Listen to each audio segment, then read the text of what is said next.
Central యూనివర్సిటీకి సంబంధించి మరి వారు రీట్వీట్ చేసింది సమితా సబర్వాల్ గారు చేయడం జరిగింది.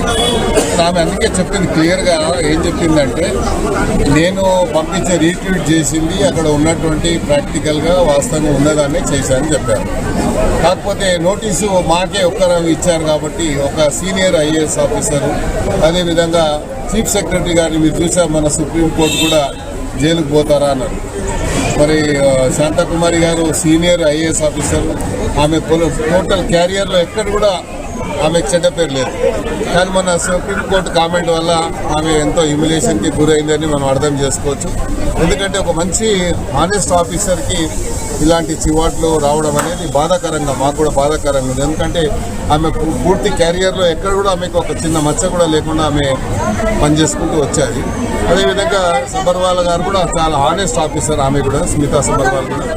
మరి ఆమె ఉన్న వాస్తవాన్ని రీట్వీట్ చేసింది తప్ప ఏదో గవర్నమెంట్ చేసిందని నేను భావించడం లేదు, గవర్నమెంట్ ఉద్దేశపూర్వకంగా బ్లేమ్ చేసిందని నేను భావించడం లేదు.